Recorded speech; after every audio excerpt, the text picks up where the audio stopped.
अस्सलाम वालेकुम स्टूडेंट। आज मैं कुछ ऐसी टर्म्स लीगल वोकेबलरी की डिफ़ाइन करूँगा, यानी कि ये जनरल वोकेबलरी सेलेक्ट मैं वो अल्फाज करता हूँ जो फ्रीक्वेंटली टीवी पर, मीडिया पर, सोशल मीडिया पर इस्तेमाल हो रहे होते हैं। और उर्दू में तो आप बोल रहे होते हैं लेकिन आपको शायद उसकी इंग्लिश नहीं आती, या इंग्लिश में सुन रहे होते हैं लेकिन एग्जैक्टली उर्दू नहीं पता होती।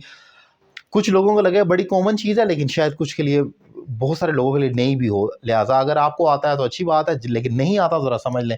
जैसे FIR कटवाना अब बहुत सारे लोग गलत बोल रहे होते हैं। लॉन्च एन FIR, उसके खिलाफ FIR लॉन्च कर देगी। लॉन्च वो समझते हैं शायद LAUNCH, वो लॉन्च वाला लॉन्च, जैसे कोई मिसाइल लॉन्च किया जाता है।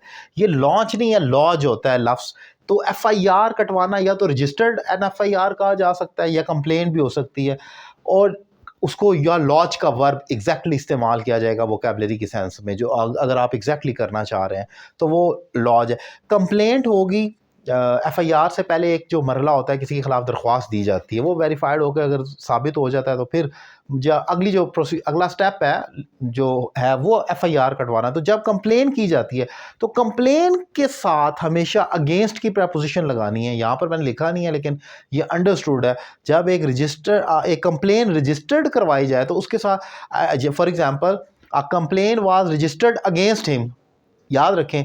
अच्छा, ये चीज़ याद रखनी है, कंप्लेन किसी के भी उसके अगेंस्ट का लफ्ज़ आना लाजमी है। आप किसी की भी शिकायत लगा देते हैं, क्लासरूम में बच्चे एक दूसरे की शिकायत लगाते हैं, सो ही कंप्लेंट अगेंस्ट मी, उसने मेरे शिकायत लगाई यानी कि मेरे खिलाफ किया, तो ये एक चीज़।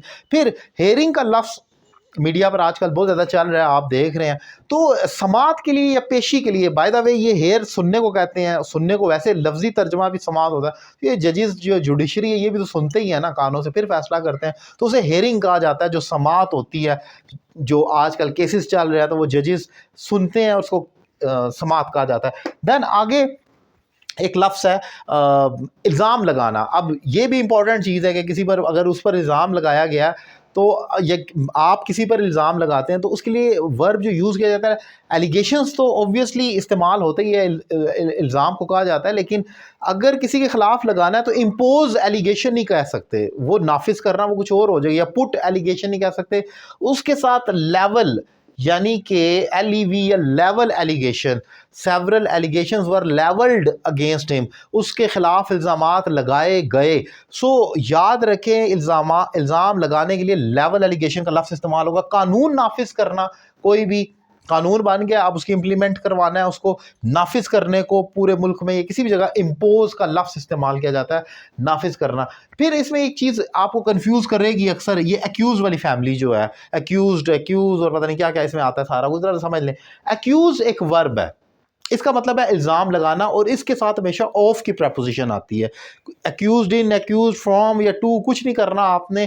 फॉर एग्जांपल, उस पर इल्ज़ाम लगाया गया चोरी का, he has been accused of stealing या मर्डरिंग, कुछ भी।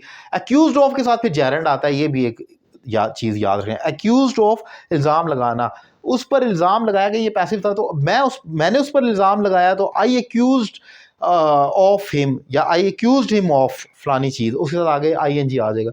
एक्यूजिशन इसी का नाउन है, इल्ज़ाम को कहते हैं। खाली इल्ज़ाम को अगर कहें ये दिस इज़ द एक्यूजिशन, ये इल्ज़ाम है, तो वो आप उसको एक्यूजिशन कहते हैं।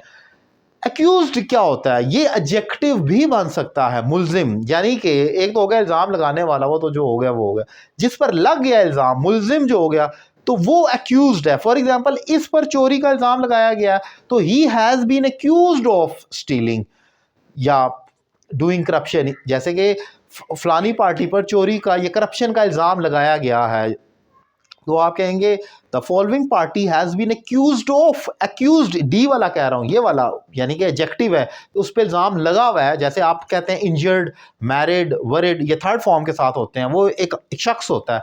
इसी तरह ये भी एक शख्स है जिस पर इल्ज़ाम लगा हुआ है, मुल्जिम, तो उसके साथ हमेशा ऑफ लगना है। He is accused of, he is accused of stealing, और like he is accused of snatching, इस पर स्नैचिंग का इल्ज़ाम या ये स्नैचिंग का मुल्जिम है। सो एक्यूज्ड ऑफ के साथ हमेशा ING आना। ये जर्नल सी एक वोकेबलरी है, शायद आपको आती हो इसमें से बहुत सारी चीज़ें, या शायद बिल्कुल ना आती हो, लेकिन इंपॉर्टेंट है, आपको समझना चाहिए, क्योंकि ये लोग बोल रहे होते हैं और आप सुन रहे होते हैं, so being an educated person आपसे तवक्को की जाती है कम से कम इतनी जनरल वोकैबुलरी तो लीगल टर्म्स से रिलेटेड आपको आनी चाहिए। इसी तरह मेडिकल टर्म्स हैं, फिर डोमेस्टिक टर्म्स हैं जो घर में इस्तेमाल होने वाली चीज़ों और उसकी वोकैबुलरी है, तो वो भी मैं डिफ़ाइन करता रहता हूँ। लेकिन ये या इसी तरह इस्लामिक वोकैबुलरी है, तो ये तो वो चीज़ें ना जो बहुत ही कॉमन है, मतलब हर बंदे को इतनी बहुत समझ लाज़मी होनी चाहिए, कोई पूछ ले तो आपको पता हो। उम्मीद करता हूँ ये लेक्चर आपको पसंद आया होगा। मेरे दीगर लेक्चर देखने के लिए मेरा यूट्यूब चैनल सब्सक्राइब करें और मुझसे ऑनलाइन क्लासेस लेने के लिए नंबर आपकी स्क्रीन पर मौजूद है। Thank you very much.